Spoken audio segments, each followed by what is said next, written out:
It's been over a year since I've updated everyone on my YouTube studio space, and over the past several months, I've made a significant amount of changes. So I thought this would be the perfect time to take you on a bit of a walkthrough of my YouTube office / second bedroom studio.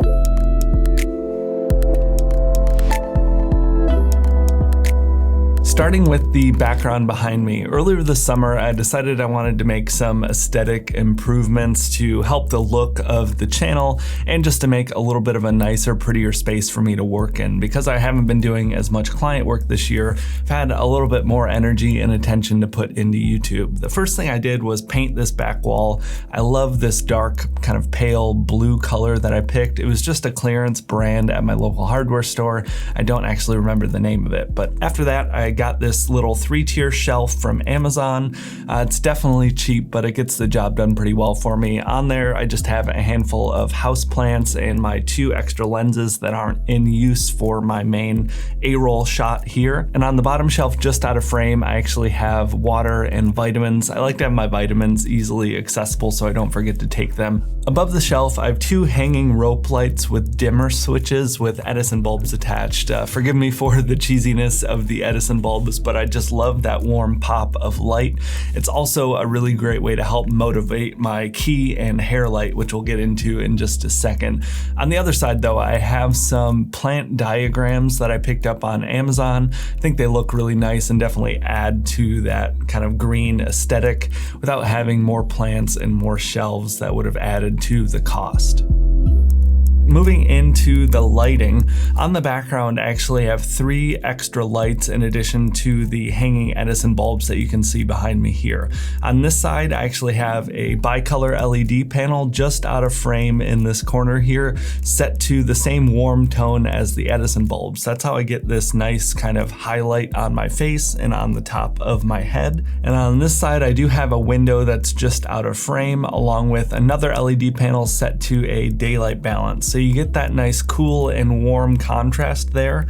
And then to help fill this side in further, I have my little aperture ALMW that I have clamped onto the LED panel on this side. Because this matte paint is so dark, you really need a lot of light to bring out the background and those colors, and my key light here actually doesn't reach much beyond.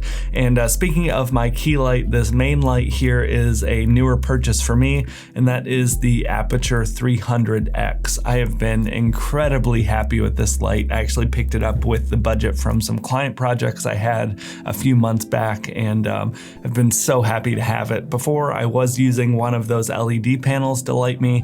I noticed a pretty significant difference and improvement in the skin tones I was able to get using the 300X compared to the cheaper LED panels. Moving into the camera setup, the main camera that you're seeing here is the Sony a7 III, and attached I have the Zeiss Batis 25mm lens. I do also have a permanent overhead rig setup right above me, and attached here is the Sony a6400, and with that I have the Sigma 16mm f1.4. I have a C-stand attached here, and it's just really great to have this permanently ready to go whenever I need it. With both the cameras, I do also have them permanently both plugged in and charging. This is really great so I don't have to worry about swapping batteries. With this newer, more fleshed out setup I have this year, I really wanted to have everything kind of just ready to turn on and record. I do also have monitors plugged in for both of these cameras. For the a7 III, I actually use an old TV that's about 10 years old. It's right to the frame here, so I'm looking at it right now. For the a6400, I do have a smaller monitor here just clamped onto the C-stand with a flexible arm. This has become invaluable to make sure and check my framing when I'm doing overhead shots, because a lot of times I'm talking here and I also need to make sure everything I'm doing is still staying in the frame on the desk.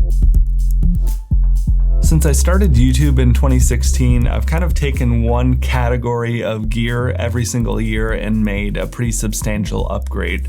This year's upgrade was really in my audio setup. What I ended up doing, instead of having a separate stand and boom arm, I used the C-stand for my overhead rig and attached a longer magic arm with the microphone here. So I'm able to get this just out of frame. It's sitting right about here. You can actually still see my fingers there. So I have it just out of frame so I I still have a really nice close talking distance. It makes for much better audio quality. And I have the XLR cable from that running down the C-stand and into a brand new recorder of mine, and that is the Zoom F6. This setup I've been really happy with. The microphone is the Octava MK-012.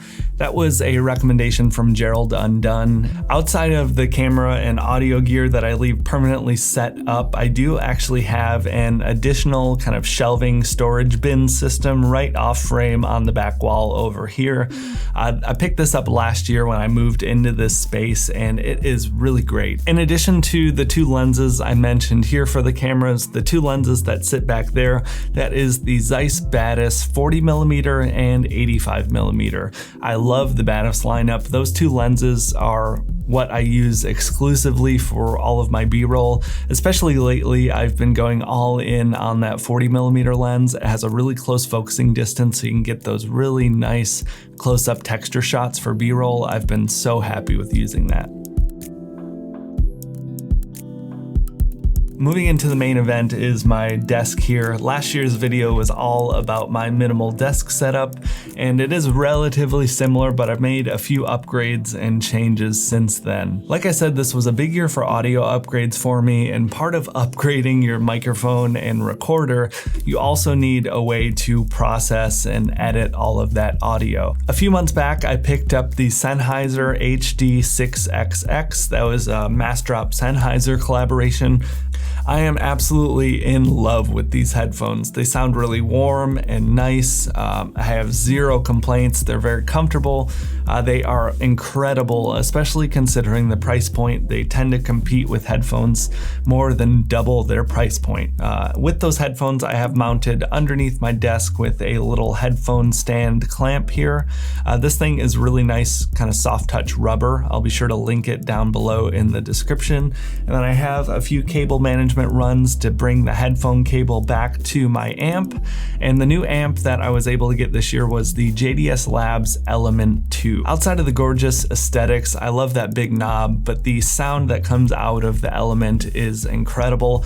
I bought this thing with studio speakers in mind for some time in the future, so I'll be able to power my headphones through that along with speakers. Next to my headphone amp, I have a Thunderbolt 3 dock. I've talked about the Hyperdrive dock that I've used in the past. I have slowly been outgrowing that thing for a home setup, so I invested in this. It's the CalDigit TS3 Plus. I have three 8TB external hard drives actually mounted underneath the desk.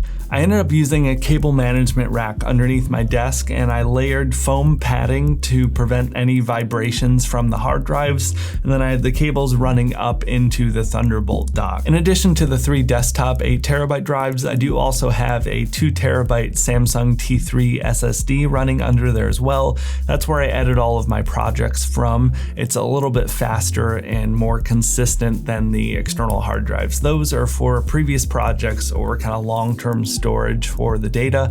So total, I have 27 terabytes worth of data from my computer to the hard drives all underneath the desk. Also mounted underneath the desk, I do have a power strip. So most of this stuff is going to run directly into the desk, and it does have two USB ports, so I'm able to keep a cable loose to charge my phone. As you can see, I've come a long way since I started with a little point and shoot camera in 2016. Back then, I had never touched a camera before. I'd never edited a video before. This was all new to me. All of this professional gear and equipment and knowledge took years of learning. I am actually completely self-taught through the internet. This actually rounds me into the sponsor for today's video, and that is Skillshare. Skillshare is an online learning platform. They have a series of videos where you can learn about all sorts of different topics like film and video production here, but they also have business and photography and writing, entrepreneurship, tons of different classes and information that you're able to absorb without having to pay for expensive college courses. All All of the video series and classes are highly curated. They're always adding new ones all the time. Something I've been watching recently was a new video series from YCI Imaging. If you're not familiar with him, he is a very talented YouTuber and music video director. He covers how to scout locations and plan for video shoots on a tight budget. Tons of great info there. He's helped me out a lot on a lot of my freelance projects I've done. Memberships on Skillshare are less than $10 a month with an annual subscription, and the first 1,000 people that sign up with the link below in this video will receive a free trial for a Skillshare Premium membership. I'd highly encourage you to do so. Check out their classes. YouTube has a ton of great info out there for people trying to learn, but Skillshare is on a whole nother level. Check out the link, browse through some classes, and big thanks again to Skillshare for sponsoring this video and making it possible. That's going to be it for today's video though. I'm sure I missed a few things, so if you caught anything in the B-roll or have any other questions, be sure to let me know down in the comments. I'll put links to everything I can think of in the description as well if you're interested in picking any of this stuff up. Let me know down below what's your setup look like, what's your favorite piece of gear to make videos with. I'd love to hear about that. I don't get to talk about gear nearly as much as I would like on the channel here. Thank you all for watching, and I'll talk to you in the next one.